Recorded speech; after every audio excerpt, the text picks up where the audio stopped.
The steady beep of medical equipment was the first sound that greeted me when I opened my eyes. White ceiling, antiseptic smell, pain, sharp and dull at once, radiating from my ribs and face. I tried to move, but every muscle protested. "Don't," a soft voice said. A nurse appeared in my peripheral vision. "You've got 3 broken ribs, a concussion, and more bruises than I care to count." Memory came rushing back in fragmented pieces. The alley behind Rossi's restaurant where I worked. Taking out trash after closing. 2 men, hands grabbing. My screams.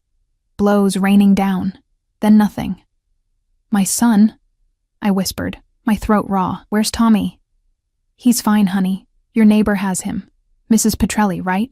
She called the ambulance when you didn't come home." The nurse adjusted something on my IV. "The police want to talk to you when you're up for it." I closed my eyes. Tommy was safe. That's all that mattered.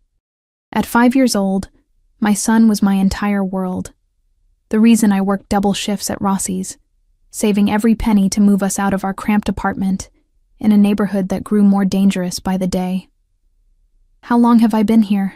My voice sounded strange, muffled through swollen lips. "Since last night. It's about 2 in the afternoon now." I'd missed my morning shift. Mr. Rossi would understand, but I couldn't afford to lose even 1 day's pay. Not when Tommy needed new winter clothes, and I was 3 months behind on saving for community college classes. The nurse left, and I drifted into a haze of pain and medication. When I opened my eyes again, shadows had lengthened across the room. A doctor had come and gone. Police had asked questions I couldn't fully answer. I remembered little about my attackers. Just that they'd called me by name before the first blow landed. The attack wasn't random. That thought terrified me more than anything. As evening approached, the hospital quieted. My dinner sat untouched on the rolling tray, jello and broth that I couldn't stomach. The pain medication made me drowsy, but anxiety kept me from sleep. How would I pay these medical bills? When could I see Tommy?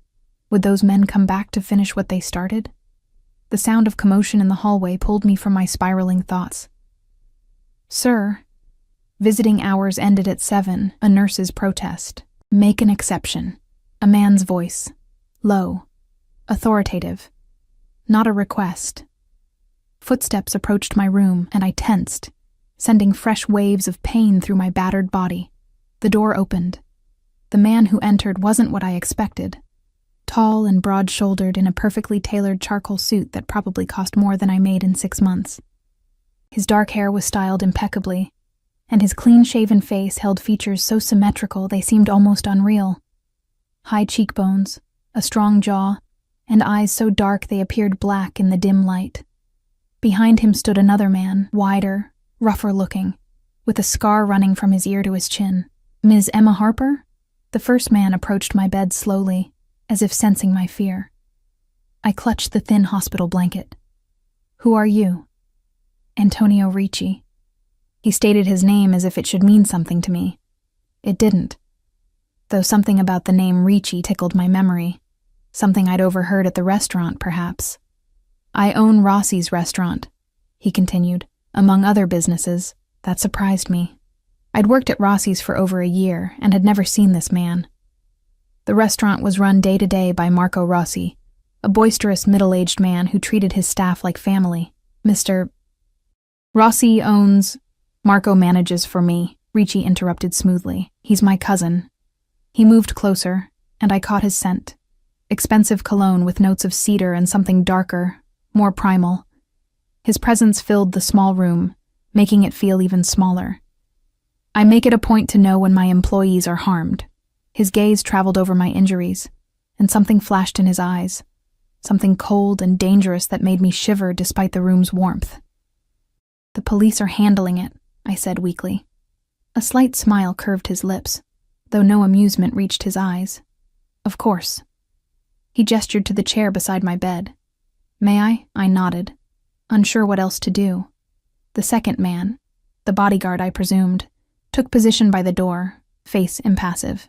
Ricci sat with a fluid grace that spoke of complete self-assurance. From an inside pocket of his jacket, he withdrew a slim envelope and placed it on my bedside table. "Your medical expenses will be covered." Again, not a question, or offer. I can't accept. You can. You will.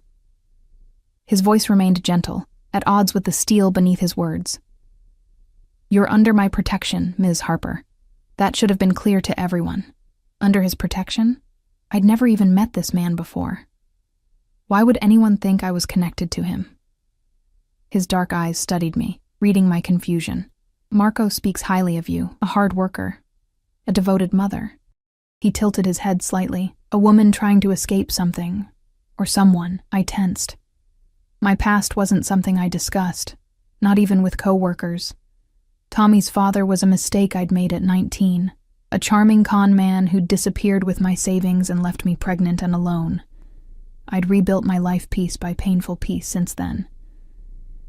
I respect privacy, Ms. Harper, Ricci continued, but I need to know if this attack was random or targeted. The question made me uncomfortable, but something about his presence compelled honesty. They knew my name, called me by it before it happened.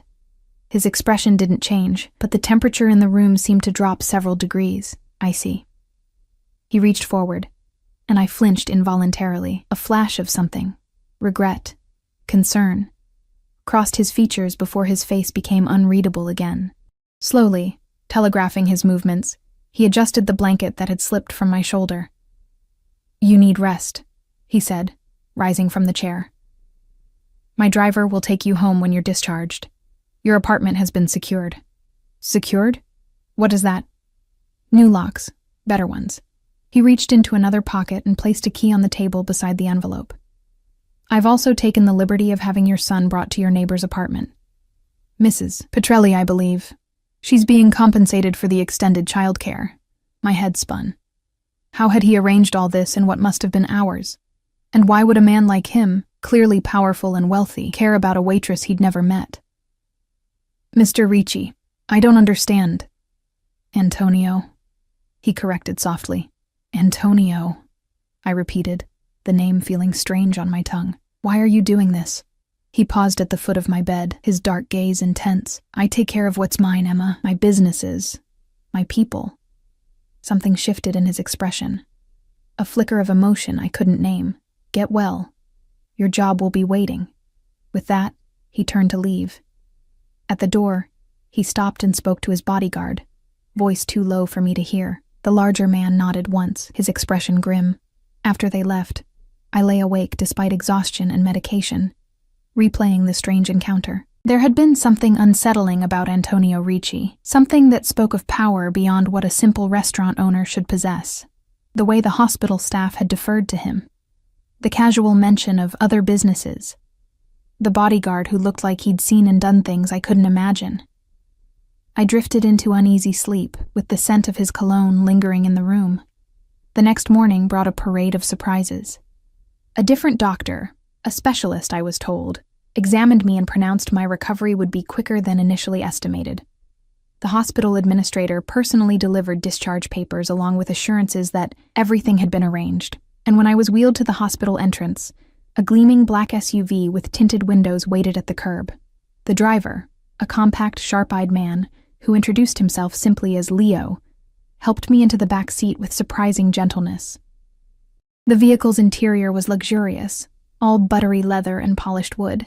Mr. Ricci asked me to give you this, Leo said, handing me a smartphone. His number is programmed in. Call if you need anything, day or night. I don't need boss's orders.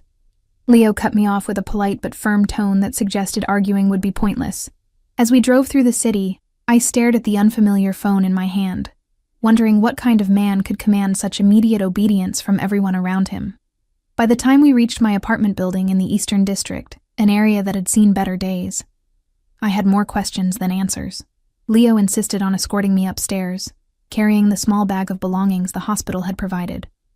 In the dingy hallway outside my apartment stood a man I didn't recognize, broad-shouldered and vigilant, with the same alert readiness I'd seen in Antonio's bodyguard.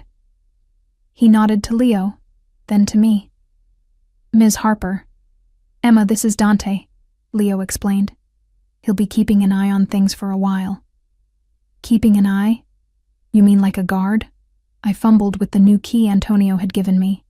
Noting the heavy-duty deadbolt that hadn't been there before, Leo shrugged. Just a precaution. The inside of my apartment had been transformed. Nothing major. The furniture was the same. The walls still needed paint. But it was immaculately clean. Fresh flowers sat on my small dining table. The refrigerator, when I checked, was stocked with food. On the counter was a note in elegant handwriting. Rest, heal, everything else is handled. A.R. Tommy? I asked Leo. The little man is still with your neighbor. Mr. Ricci thought you might want a day to rest before he comes home. I sank onto my couch, overwhelmed. Why is he doing all this? Leo gave me a long look. The boss has his reasons. He moved toward the door. Dante will be outside. Call the number in the phone if you need anything.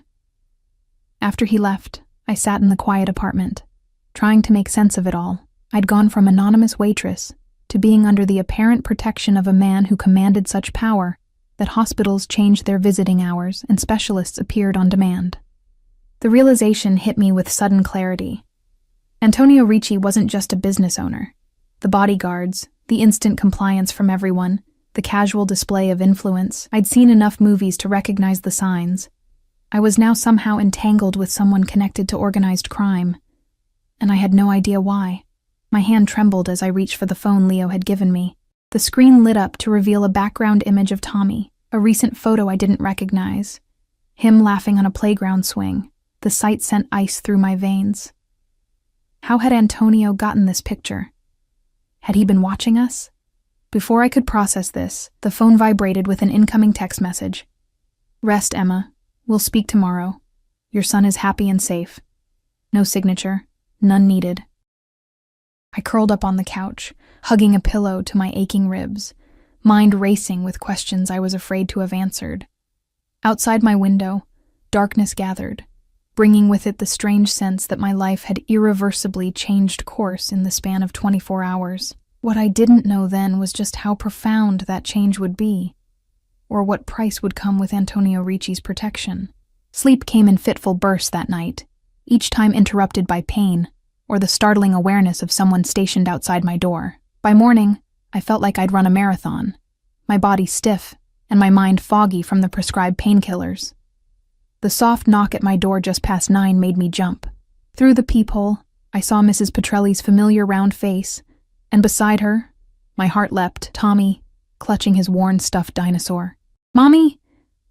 Tommy barreled into the apartment as soon as I opened the door, stopping short when he saw my face.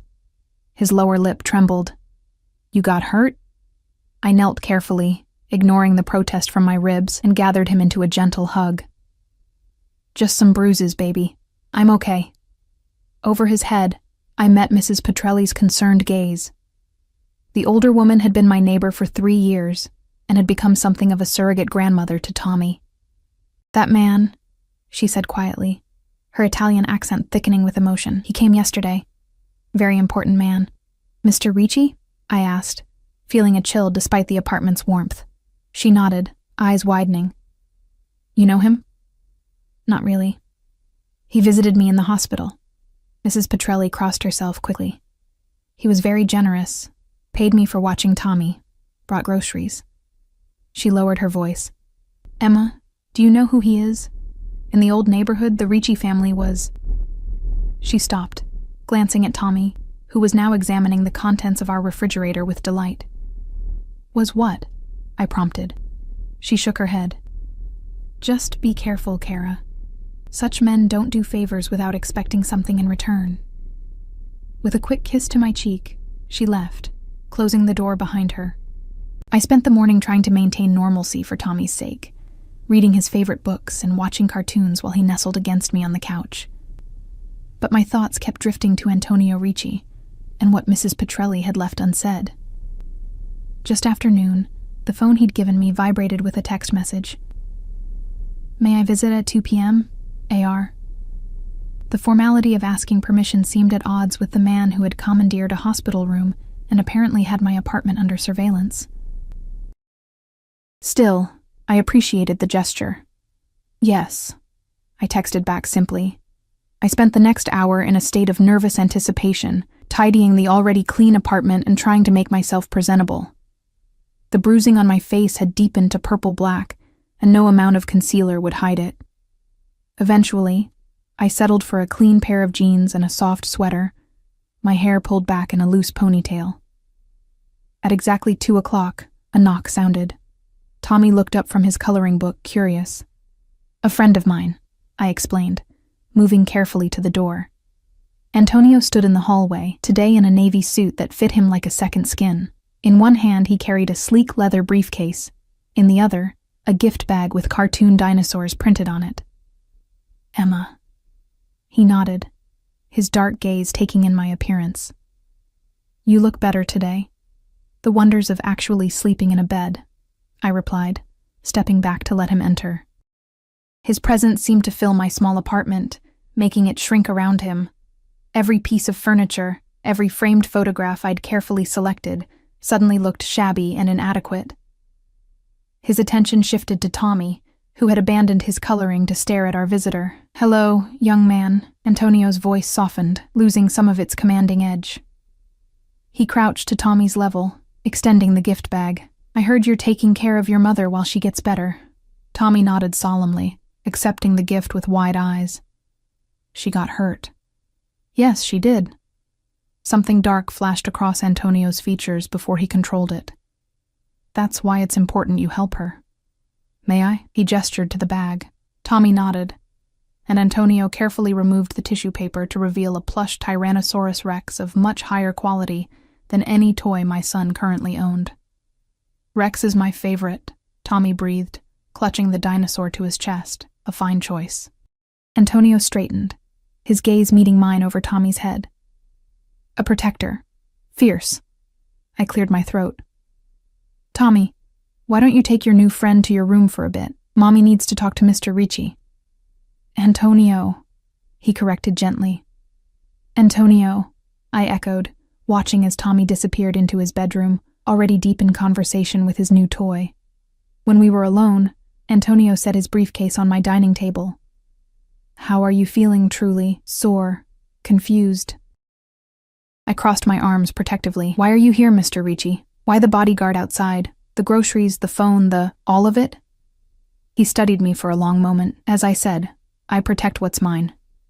"But I'm not yours," I countered, immediately regretting my boldness when his expression darkened. "You work for me," he stated. "That makes you my responsibility." He moved to the window, looking out at the street below with a frown.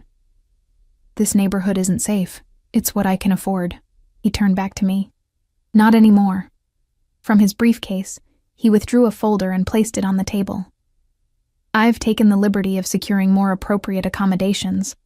A 2-bedroom apartment in Riverside Heights, better schools, security building." I stared at the folder without opening it. "I can't afford Riverside Heights. It's handled." "By you?" I shook my head. "I don't accept charity, Mr. Ricci." "Antonio," he corrected again, more firmly. "And it's not charity. It's a relocation package. You'll continue working at Rossi's, with a promotion to assistant manager when you're healed." My mouth fell open.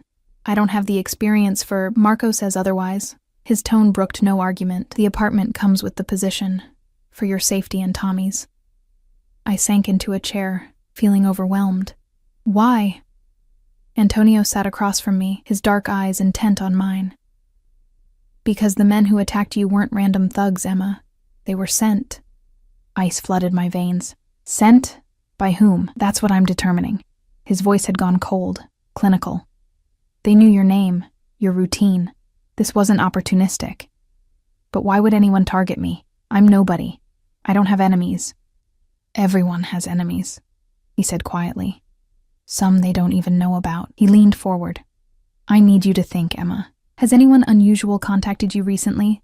Asked questions? Shown particular interest in you or Tommy?" I thought back over recent weeks, trying to recall any strange encounters. There was a man at the restaurant last week. He requested my section 3 days in a row, left large tips. I frowned, trying to remember details. Dark hair, expensive watch. He asked where I lived, if I had family. Antonio's expression hardened. "And did you tell him?" "Of course not. I've waited tables long enough to know better." I rubbed my temples, where a headache was forming. I did mention Tommy, not by name, just that I had a son. He seemed disappointed. What else? Nothing I can think of. My life is boring, Antonio. I work, I take care of Tommy, I sleep, repeat. He nodded slowly. The men who attacked you, they asked nothing, said nothing specific. A fragment of memory surfaced. Words hissed into my ear as blows rained down. One of them said something about sending a message, that he should know better. Antonio went very still. Those exact words? I nodded, watching as his jaw tightened. They weren't sent for you, he said after a long moment. They were sent for me. You? But you were attacked to send me a message. His hands clenched on the table. Someone is testing boundaries. My head spun with implications. But how would hurting me affect you? We'd never even met. Something shifted in his expression. A calculation. A decision made. I've been aware of you for some time, Emma. The admission sent a chill through me. What does that mean? It means I notice when someone exceptional works for me. Marco speaks highly of your work ethic, your character. I made inquiries. You investigated me? Indignation flared through my confusion. I look after my investments. His gaze was unapologetic. You have potential beyond serving tables. I had planned to offer you advancement eventually. So someone thought hurting me would... What? Hurt your business? Antonio's laugh was without humor. No, Emma. Someone thought hurting you would hurt me personally. He stood abruptly. Which is why you're moving. Today. I can't just... You can and will. His tone left no room for discussion. For Tommy's sake, if not your own. At the mention of my son, my resistance crumbled. If there was even a chance Tommy might be in danger, fine, I conceded. But the job, I won't accept special treatment. I need to earn my position. A smile ghosted across his lips. Stubborn. Good. He reached for the folder, opening it to reveal photographs of an apartment that looked like something from a magazine. Spacious, sun-filled, modern. A car will come at 4. Pack what you need for a few days. The rest will be moved tomorrow. Just like that? I asked, still reeling from how rapidly my life was changing. Just like that, he confirmed. His phone buzzed, and he glanced at it with a frown. I have to go. Business requires my attention. At the door, he paused. Emma, until this matter is resolved, you'll have security with you. Don't try to evade them. Don't go anywhere without letting them know. Am I a prisoner now? His expression softened marginally. No, you're under my protection. There's a difference. He hesitated, then added, The men who hurt you won't touch you again. I promise you that. Something in his voice, a lethal certainty, made me shiver. What will you do to them? Better you don't know. He brushed a finger lightly over the bruise on my cheek, his touch startlingly gentle. Rest. Heal. Let me handle the rest. After he left, I sat motionless at my table, staring at the folder of glossy photographs. My mind struggled to process everything. The attack, Antonio's unexpected interest in my welfare, the implication that I'd been targeted because of him, the sudden upheaval of my carefully constructed life. Tommy emerged from his room, the new dinosaur clutched tightly. Is your friend gone? Yes, sweetie. I pulled him onto my lap, careful of my ribs. How would you feel about moving to a new apartment? One with a bigger bedroom for you? His eyes widened. Can Rex come too? Of course. I kissed the top of his head. We're going to pack some things soon. A car will take us there today. Like in the movies? Tommy bounced excitedly. With a driver? Just like that. As promised, at 4 o'clock, a black SUV identical to the one from the hospital pulled up outside our building. Leo helped load our hastily packed bags, while Tommy chattered excitedly about dinosaurs and new adventures. I took one last look at the apartment that had been our home for 3 years, the place where Tommy had taken his first steps, where I'd slowly rebuilt my life after his father's betrayal. Despite its shabbiness, it represented independence, security I'd created for myself. Now I was accepting help, or perhaps control, from a man I barely knew, a man who moved through the world with dangerous authority, who commanded loyalty with a glance. who had resources I couldn't begin to comprehend. As the SUV pulled away from the curb, I caught sight of a sleek black sedan across the street, its windows tinted. A chill ran through me as I realized we'd likely been watched the entire time, either by Antonio's people or by whoever had ordered the attack. I hugged Tommy closer, wondering what I'd gotten us into, and whether Antonio Ricci's protection would prove more dangerous than whatever threat he claimed to be shielding us from. The new apartment in Riverside Heights took my breath away. Located on the 12th floor of a gleaming high-rise, it offered sweeping views of the city through floor-to-ceiling windows. The space was 3 times the size of our old place, with hardwood floors, sleek modern furniture, and a kitchen that would make professional chefs envious. "This is where we're going to live?" Tommy whispered, his eyes wide as he clutched Rex the dinosaur. "For now," I answered cautiously, still struggling to process the sudden change in our circumstances. Leo carried our bags to the bedrooms, explaining security features as he moved through the apartment. Key fob access to the building and elevator. Doorman 24/7. The windows are reinforced. Mr. Ricci's people have the apartment on either side, and there's always someone in the lobby. It's like a fortress, I murmured. "That's the idea," Leo replied with a tight smile. He handed me another new phone. "This one's more secure. The boss's number is still programmed in. Use it if you need anything. Groceries, medication, whatever." "When can I go back to work?" I asked, feeling increasingly uncomfortable with this gilded cage. "When the doctor clears you. A week, maybe 2. Leo moved toward the door. "There's a security team downstairs. Don't leave the building without calling first." After he left, I sank onto the plush sofa, feeling like Alice fallen through the looking glass into a world where nothing made sense anymore.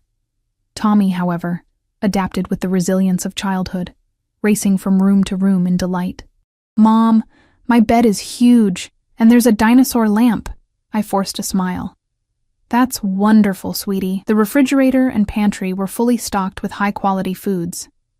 In the master bedroom, I discovered a closet filled with new clothes in my size, casual wear, business attire, even evening dresses with tags from boutiques I'd never dared enter. The adjoining bathroom featured marble countertops and a soaking tub big enough to swim in. Everything spoke of money, power, and attention to detail. Antonio Ricci hadn't just relocated us. He'd anticipated our every need, down to Tommy's favorite cereal and the brand of shampoo I used. The realization was both comforting and disturbing. How long had he been watching us? And why? That night, after tucking Tommy into his new bed, I stood at the living room window, looking out at the glittering city below. In the reflection of the glass, I caught a glimpse of my bruised face, a stark reminder of why we were here. Whatever Antonio's motives, he had protected us when we needed it most. My phone buzzed with a text message. "Are the accommodations satisfactory?" AR. I hesitated before replying. "Yes, thank you. But this feels like too much." The response came almost immediately. "It's what you deserve. Sleep well, Emma." I stared at those words for a long time. What you deserve. As if he knew anything about what I deserved. The struggles I'd overcome, the sacrifices I'd made, the dreams I'd deferred for Tommy's sake. Yet part of me, a part I was ashamed to acknowledge, relished the comfort and security surrounding us now. For the first time in years, I didn't need to worry about bills or broken appliances, or whether our neighborhood was getting too dangerous. All it had cost was my independence. The next morning, a doctor arrived to check my injuries, not the hospital physician, but a private specialist who examined me with efficient care and pronounced my recovery progressing nicely. He left prescriptions for better pain medication and instructions to rest for another week. Shortly after he left, a knock at the door announced the arrival of movers with our belongings from the old apartment. Everything had been carefully packed and labeled. The men worked quickly, arranging our modest possessions among the new furniture, treating Tommy's toy collection with the same care they might give priceless artifacts. By afternoon, the apartment had transformed again, still luxurious, but now with familiar touches. Tommy's drawings on the refrigerator, my mother's quilt on the back of the sofa, photographs of Tommy and me throughout his childhood displayed on sleek shelves. It was during dinner, a meal I'd actually enjoyed preparing in the gourmet kitchen, when my phone buzzed again. "May I visit at 8 p.m., after Tommy's bedtime? AR." My pulse quickened. I glanced at Tommy, happily devouring spaghetti and chattering about his dinosaur's adventures. "Yes," I texted back, trying to ignore the nervous flutter in my stomach. After Tommy was bathed and tucked in with a story, I found myself standing before the closet of new clothes, deliberating as if preparing for a date. The thought made me flush. This wasn't a date. This was... what exactly? A meeting with my boss? My protector? The man who had upended my life in the span of 3 days? I settled on simple black pants and a soft blue sweater that matched my eyes, applied minimal makeup to work around the bruising, and ran a brush through my auburn hair, leaving it loose around my shoulders. At precisely 8 o'clock, a knock sounded at the door. Antonio stood in the hallway, this time in dark jeans and a charcoal cashmere sweater that softened his imposing presence without diminishing it. In one hand, he held a bottle of wine. In the other, a slim folder. "You look well," he said, his dark eyes moving over me in a way that made my skin warm. "The new surroundings agree with you." "They're beautiful," I acknowledged, stepping aside to let him enter. "Excessive, but beautiful." A smile touched his lips. "I've never seen the point in half measures, Emma." In the kitchen, he opened the wine, a red I couldn't pronounce, and poured 2 glasses. We moved to the living room, sitting at opposite ends of the sofa. The city lights sparkled beyond the windows, creating an almost romantic ambiance that I tried desperately to ignore. "How is Tommy adjusting?" Antonio asked, sipping his wine. "Children are adaptable. He thinks we're on an adventure." I traced the rim of my glass. "He asked about you today. Called you the dinosaur man." Something softened in Antonio's expression. "He's a good boy. You've done well with him. Thank you." I hesitated, then asked the question that had been burning in me. "Have you found them? The men who attacked me?" His expression darkened. "Yes." "And?" "They've been dealt with."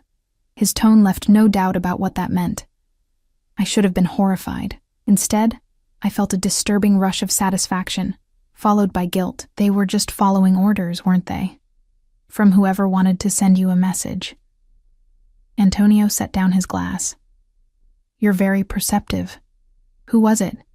Who ordered the attack?" He studied me for a long moment, as if deciding how much to reveal. "A business rival. Someone who thought they could gain an advantage by showing they could reach what I value." The implication hung in the air between us. What I value. Not what I own or employ, but what I value. "Why me?" I asked quietly. "Out of all your employees, why target me?" Antonio leaned forward, elbows on his knees. "Because someone noticed my interest in you." "Your interest," I repeated flatly. "You mean your surveillance? Having me investigated?" "My attention," he corrected. "I've been aware of you for months, Emma. Your work ethic, your dedication to your son, the way you managed to maintain dignity and grace despite circumstances that would break many others." I blinked, caught off guard by the unexpected praise. "You don't even know me. I know enough." His gaze was unwavering. "I know you left an abusive relationship 5 years ago with nothing but a suitcase and an infant. I know you worked 3 jobs until you found stability at Rossi's. I know you send money to your mother in Phoenix every month, even when you can barely afford rent." Each accurate detail made my heart beat faster. "How?" "I make it my business to know things." He picked up his wine again. "Just as I made it my business to find the men who hurt you, and the man who sent them." A chill ran through me. "What did you do to him?" Antonio's smile was cold. "I showed him the consequences of his actions." "You killed him." It wasn't a question. "No."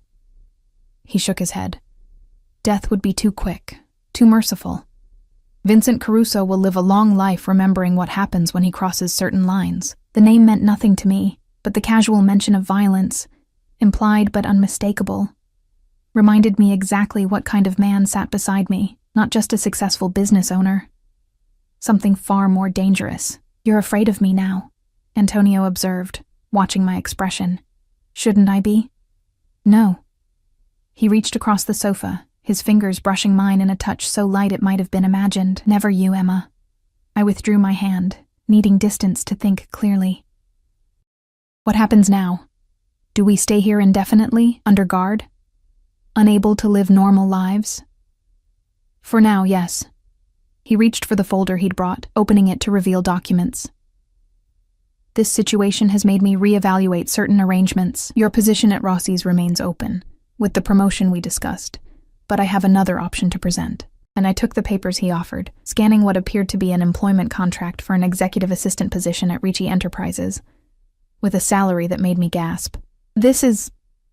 I'm not qualified for this. You're exactly qualified. Antonio's voice was firm. You're organized, discreet, intelligent, and you learn quickly. The position would provide better hours for a single mother, higher compensation, and... He paused meaningfully. You would be directly under my protection at all times. I set the contract down. You want me to work for you personally. Why?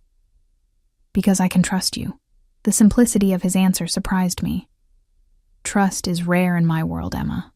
When I find it, I value it. You can't know that you can trust me. We've barely met. I'm an excellent judge of character. He leaned back, studying me. The position is yours if you want it. Think about it. For Tommy's sake, if nothing else. The mention of my son reminded me of the reality we faced. This rival of yours, Caruso. Will he try again? Not anytime soon. Antonio's certainty was chilling. But in my world, there are always threats. Working closer to me would mean better protection. And less freedom, I countered. He inclined his head, acknowledging the truth of it. There are always trade-offs. We sat in silence for a moment, the implications of his offer hanging between us. Finally, I asked the question that had been nagging at me since his first appearance in my hospital room. Why do you care what happens to me? The truth, Antonio. Not business, not responsibility. Why me? Something shifted in his dark eyes. A vulnerability I hadn't seen before, because when Marco showed me your application 2 years ago, with your photograph attached, I recognized something in you, something I've spent my life searching for. What? I whispered. Integrity, he said simply. Strength. Beauty, yes. But beauty with substance behind it. He ran a hand through his immaculate hair, suddenly looking less composed. I had Marco hire you. I kept my distance, had reports on your progress. I intended to approach you properly, eventually. And then I was attacked. And then you were attacked, he confirmed, his expression hardening. Because Vincent Caruso learned of my interest and sought to use it against me, I processed this revelation, emotions warring within me. Anger at being watched, evaluated. Fear of the dangerous world I'd inadvertently stepped into, and something else. A flutter of attraction I couldn't deny, despite everything. I need time, I said finally, to think about all this, to decide what's best for Tommy and me. Antonio nodded, rising from the sofa. Of course. Take the week to recover. Consider the offer. At the door, he paused. Emma, regardless of your decision, you and Tommy remain under my protection. That's non-negotiable. After he left, I stood at the window again, city lights blurring as I tried to sort through my conflicting emotions.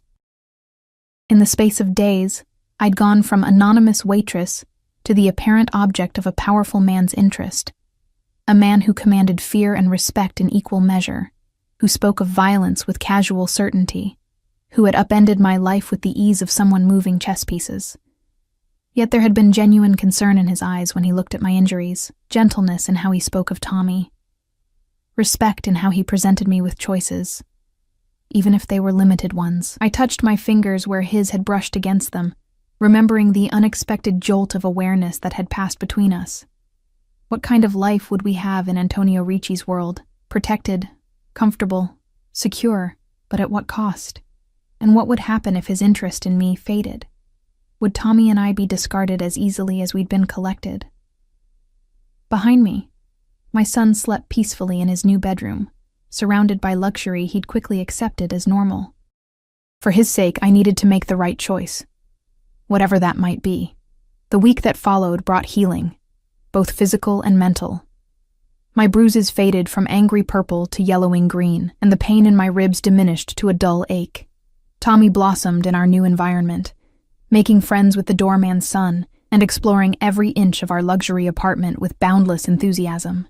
I spent my days considering Antonio's offer, weighing security against independence, safety against freedom. Each morning, breakfast arrived from a nearby cafe, delivered by one of Antonio's men, never the same one twice. Each evening, a text message appeared on my phone. All well? AR. My replies remained brief, non-committal. I needed space to think, to process the upheaval of my carefully constructed life. On Thursday evening, a package arrived. A sleek laptop with a note in Antonio's now familiar handwriting. To research Ricci Enterprises. Your decision should be informed. AR. I spent that night after Tommy was asleep reading about Antonio's empire. The public face was impressive enough. Real estate holdings, import-export businesses, a chain of high-end restaurants including Rossi's, investment portfolios spanning multiple industries. But I wasn't naive. Between the lines of business profiles and press releases, I could sense the shadow operations. The enterprises that explained the bodyguards, the instant compliance from everyone, the casual way Antonio spoke of handling those who crossed him. By Friday, I'd made my decision. Not one I was entirely comfortable with, but the only one that made sense for Tommy's future. I texted Antonio, I've decided. Can we meet tomorrow? E. His response came seconds later. Dinner, 7 p.m. I'll send a car. That night, I dreamt of my attack, but this time, Antonio appeared in the alley, his rage terrible as he dealt with my assailants.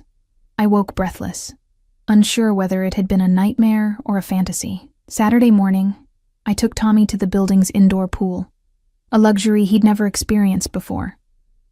Watching him splash happily under the watchful eye of our security detail, I wondered if I was making the right choice. Could I really integrate our lives with Antonio's dangerous world? What would I tell Tommy as he grew older? At 6, I left Tommy with Mrs. Petrelli, who had also been relocated to an apartment in our building, another of Antonio's arrangements that both comforted and unsettled me. I dressed carefully in one of the new outfits from the closet, a simple black dress that draped elegantly, neither too formal nor too casual. The woman in the mirror looked polished, confident, a far cry from the exhausted waitress of 2 weeks ago. The car that arrived was not the usual SUV, but a sleek black Mercedes. Leo held the door for me, his expression giving nothing away. Where are we going? I asked as we pulled into traffic. The boss is home, Leo replied, eyes on the road. We drove north out of the city, into the exclusive enclave of Oakwood Hills. Iron gates parted for the car, revealing a winding driveway lined with perfectly manicured trees. The house that came into view took my breath away. A modern mansion of glass and stone, sprawling across meticulously landscaped grounds. Armed men stood at strategic points along the property. Security cameras gleamed from discreet locations. This wasn't just a home, it was a compound. Antonio waited at the front entrance, dressed in tailored black pants and a slate blue shirt that made his dark eyes more intense. He took my hand as I exited the car, his touch lingering longer than necessary. You look beautiful, he said, his gaze traveling over me. How are you feeling? Better, I replied, hyper-aware of his fingers still wrapped around mine, almost healed. He guided me into a soaring entryway with marble floors and a dramatic staircase. I thought dinner at home would allow for more privacy for our discussion. The house was a study in masculine elegance, sleek furnishings, original artwork, floor-to-ceiling windows offering views of the city in the distance. But for all its grandeur, it felt oddly impersonal, like a high-end hotel rather than a home. No photographs adorned the walls, no personal mementos cluttered surfaces. It was the residence of a man who revealed only what he chose to reveal. Your home is beautiful, I said as we entered a formal dining room where a table was set for two, candlelight gleaming off crystal and silver. It serves its purpose, Antonio replied, pulling out my chair. But it's just a house. A server appeared with wine and appetizers, moving with the silent efficiency I was coming to associate with everyone in Antonio's orbit. After pouring our wine, he disappeared, leaving us alone. You've made your decision, Antonio stated, watching me over the rim of his glass. I nodded, taking a fortifying sip of wine. I'll accept the position at Ricci Enterprises. Something like triumph flashed in his eyes before he controlled it. A wise choice. With conditions, I added quickly. His eyebrow raised slightly. Go on. I set down my glass, meeting his gaze directly. I want a separate security detail for Tommy when I'm working.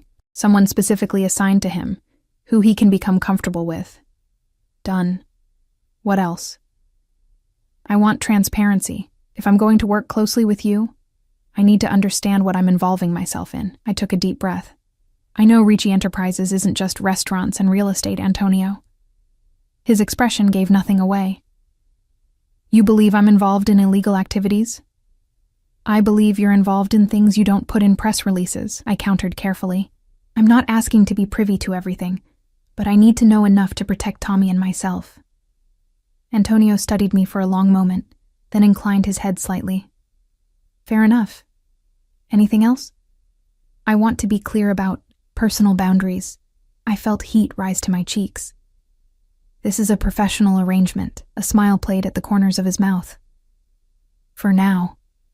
Before I could respond, the server returned with our first course, an artfully plated seafood dish. As we ate, Antonio steered the conversation to lighter topics. Tommy's adjustment to our new home, my recovery, books we'd both read. He was surprisingly well-versed in literature, quoting Dante and Hemingway with equal ease. By the time dessert arrived, I'd almost forgotten the danger that had brought us together, the violence that surrounded him like an invisible cloak.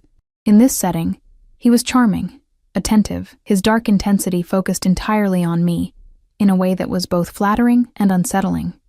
Tell me about Tommy's father, he said abruptly as coffee was served. The question caught me off guard. Why? Because I want to understand all of you, he replied simply.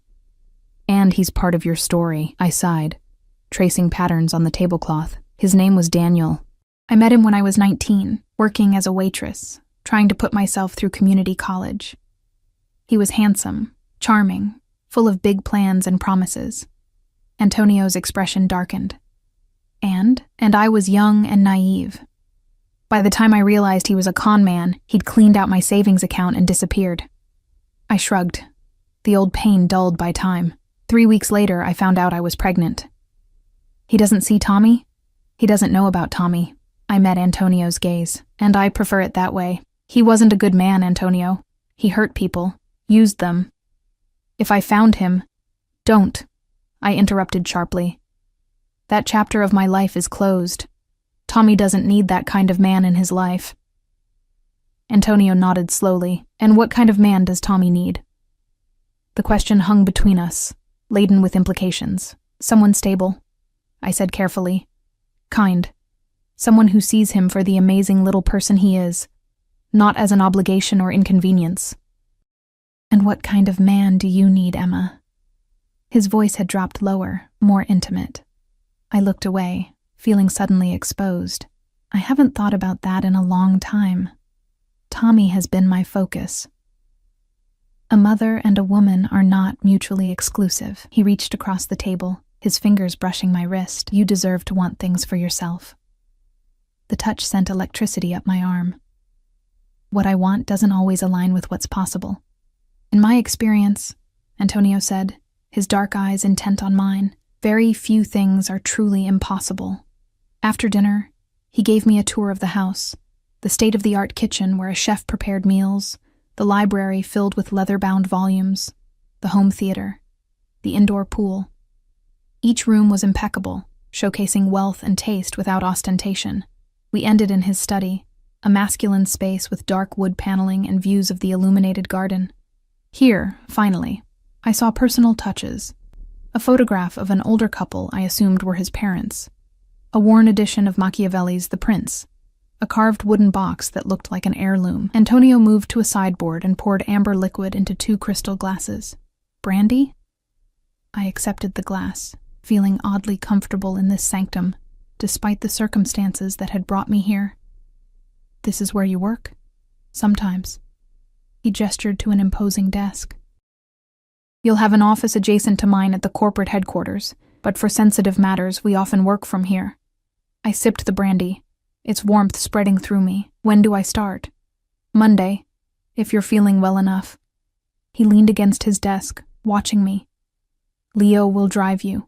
Your security detail will remain in place, with additions as you requested for Tommy. I nodded, suddenly overwhelmed by the reality of what I'd agreed to. In 2 days, I would officially enter Antonio Ricci's world. A world of wealth and danger, power and secrets. Second thoughts? He asked, reading my expression. Concerns, I admitted, about what this means for Tommy, for me. Antonio set down his glass and moved closer, until we stood just inches apart. It means protection, security, a future without financial worry. His hand came up to brush a strand of hair from my face. It means you're no longer alone, Emma. His proximity was intoxicating. The subtle scent of his cologne, the warmth radiating from his body, the intensity of his gaze. Part of me wanted to step back, maintain the professional distance I'd insisted on. Another part, a part I'd suppressed for years, wanted to lean into his touch. Antonio, I whispered, uncertain what I was even asking for. I know, he murmured, his hand cradling my cheek with surprising gentleness. You need time. I can give you that. His thumb traced my lower lip, sending shivers through me. But know this. From the moment I saw you, you were mine. Whether you worked in my restaurant or my office, you were always meant to be mine. The possessive declaration should have alarmed me. Instead, it awakened something primal, a recognition that transcended logic or caution. For years I'd been alone, fighting, surviving, putting Tommy's needs above my own.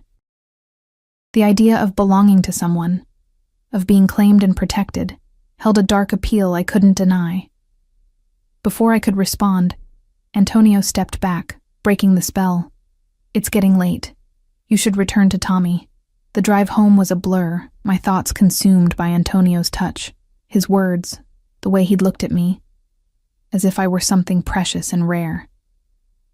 By the time I reached our apartment, Mrs. Petrelli had already put Tommy to bed. I checked on him, watching his peaceful sleep and wondering what future I was creating for us.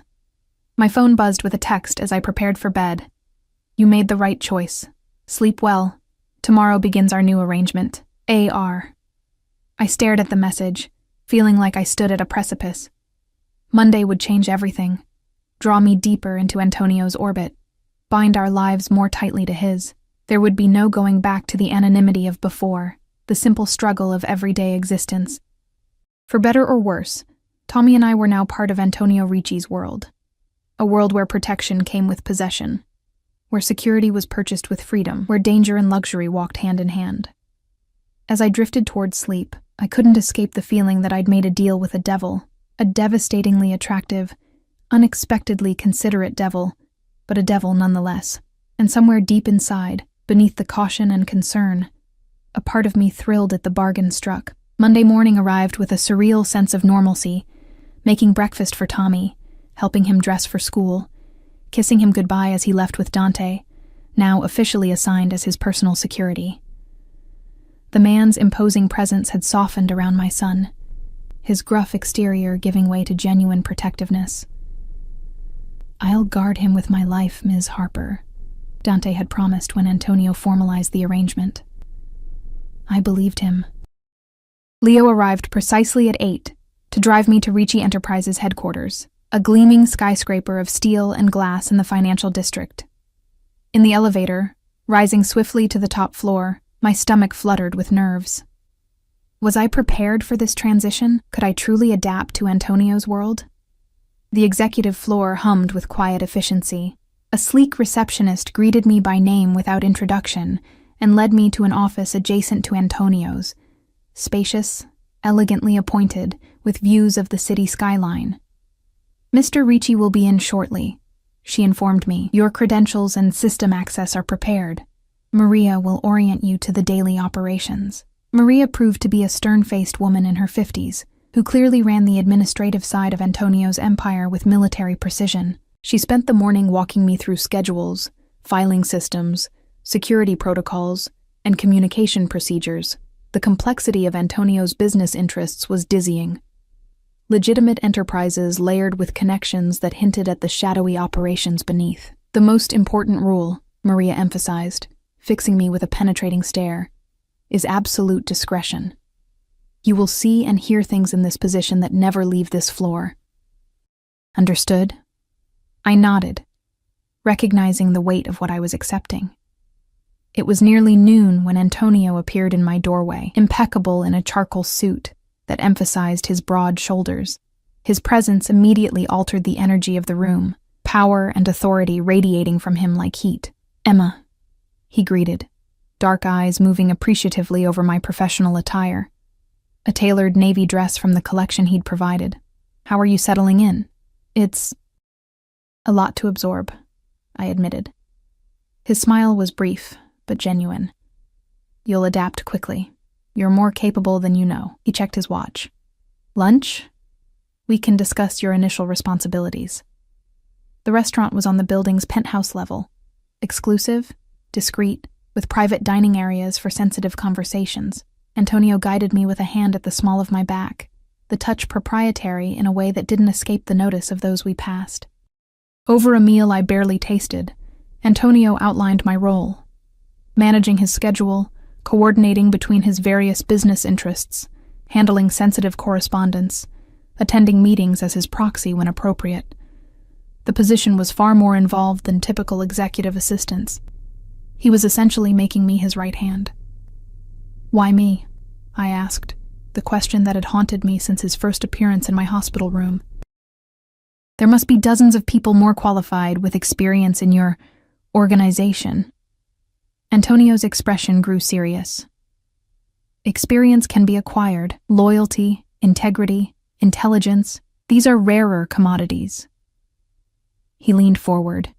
"You possess all three, along with something else I value." "What's that?" "Courage," he said simply. "You've faced hardship without becoming hardened. You've survived betrayal without becoming bitter. You've raised a child alone without using him as an excuse for failure." His dark eyes held mine. "That kind of courage is exactly what I need beside me." The conviction in his voice stirred something in me. Pride, perhaps, or the recognition of being truly seen for the first time in years. The weeks that followed fell into a pattern. Days spent learning the intricacies of Antonio's business empire. Evenings with Tommy, who thrived in his new school and made friends despite the constant security presence. Nights alone, thinking of Antonio's careful professionalism during working hours, and the heat in his eyes when we occasionally found ourselves alone. He kept his distance, respecting the boundaries I'd established, but his interest remained palpable, in the gifts that appeared without ceremony. Books I'd mentioned, educational toys for Tommy, in the way his hand would brush mine when passing documents, in his insistence on driving me home himself at least once a week. Gradually, I began to understand the true nature of his organization. The legitimate businesses operated with ruthless efficiency, but beneath them ran currents of other enterprises. Protection rackets disguised as security services, shipping operations that occasionally transported items not listed on manifests, property developments that displaced rivals through means not entirely above board. Yet there were lines Antonio wouldn't cross. No drugs, no human trafficking, no harm to innocents. His criminal empire operated by a code as rigid as any legal system, perhaps more so, for the consequences of violation were swift and final. 1 month into my employment, I received my first true test of loyalty. A financial discrepancy appeared in accounts connected to one of Antonio's lieutenants, a man named Paolo, who managed distribution operations. Small amounts siphoned consistently over months, hidden skillfully, but not skillfully enough. Protocol dictated, I reported immediately. Yet something made me hesitate. In the weeks I'd worked with Paolo, he'd shown pictures of his children, spoken of his wife's illness, her expensive treatments not covered by insurance. I spent a sleepless night weighing options before making my decision. The next morning, I requested a private meeting with Antonio. In his office, with the door closed, I placed the financial records before him. "Paolo has been skimming," I said without preamble. "Small amounts, but it adds up to nearly 50,000 over the past year." Antonio's expression hardened, the dangerous man beneath the polished exterior emerging. "You're certain?" Yes. I took a deep breath. Before you act, you should know his wife has stage 4 cancer.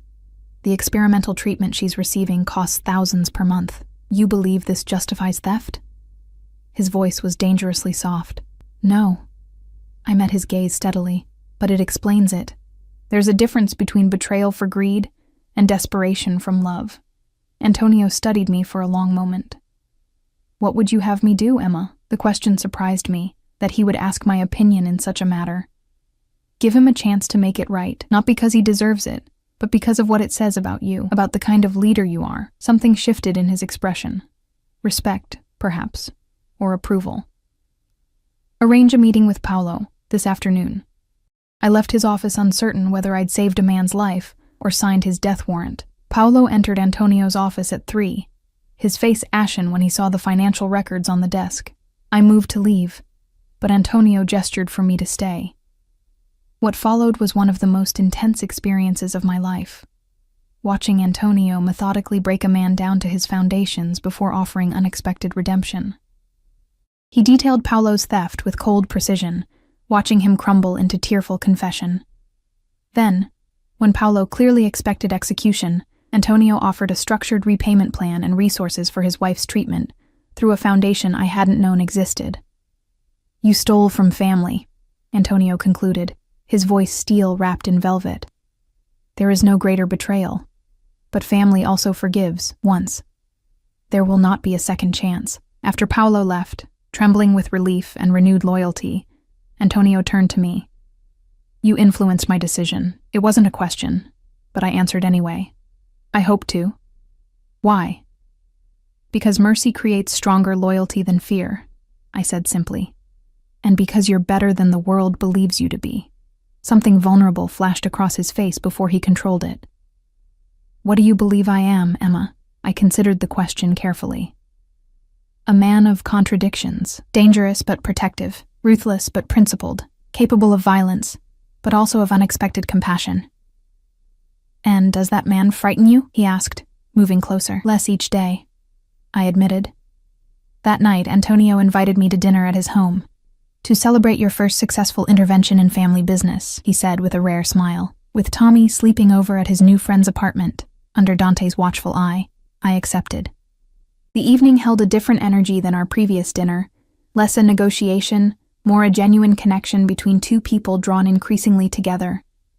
Over dessert, Antonio poured us both brandy and raised his glass. To new beginnings, I clinked my glass against his. What beginning are we celebrating exactly? His dark eyes held mine. The beginning of honesty between us. No more pretending this is merely professional. My pulse quickened. Antonio, you feel it too, he stated with quiet confidence. This connection between us. It's been there from the first moment.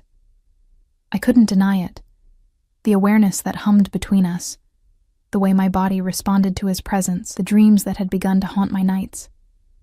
I do, I acknowledged softly, but it complicates things. You're my boss, my protector. I'm a man, he countered, reaching across the table to take my hand. A man who has waited patiently, who has respected your boundaries while making my interest clear. His thumb traced circles on my palm, sending shivers up my arm. What are you asking for, Antonio? A chance, he said simply. To show you who I truly am, not the businessman, not the boss. Just the man who hasn't been able to look away from you since the moment I saw your photograph. The raw honesty in his voice broke something loose inside me. The careful walls I'd built after Tommy's father. The protective barriers that kept me focused solely on survival and my son's welfare. I'm afraid, I whispered, not pulling my hand away. Not of you, but of this. Of wanting something for myself after so long. Antonio rose and drew me to my feet, standing so close I could feel the heat of his body, smell the intoxicating scent of his cologne. Then let me want for you, he murmured, until you remember how. His hand cradled my face with infinite gentleness, at odds with the power I knew resided in those fingers. May I kiss you, Emma? Instead of answering, I closed the distance between us, pressing my lips to his. The kiss began softly, almost reverently, but quickly kindled into something more urgent. Years of suppressed desire blazing to life between us. His arms encircled me, drawing me against the solid wall of his chest as my fingers threaded through his dark hair. When we finally parted, both breathing heavily, Antonio rested his forehead against mine. "I've imagined this moment for so long," he confessed, his voice rough with emotion. "But reality surpasses fantasy."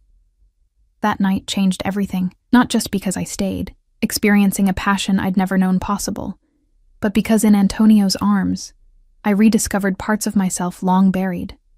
The woman beneath the survivor, the desires beneath the duties. Dawn found us tangled together in his bed, my head on his chest as he traced patterns on my bare shoulder. "What happens now?" I asked. Reality beginning to intrude on our cocoon of intimacy, Antonio's arms tightened around me. "Now we build something, together. For you, for Tommy, for us. Your world is dangerous," I reminded him. "Complicated." "It is," he acknowledged, "but it's also secure, loyal, family above all." He tilted my face up to his. "I won't pretend I can become something I'm not, Emma. But I can promise you this. No harm will ever come to you or Tommy again. What's mine, I protect with my life. And where yours?" I asked, needing to hear him say it.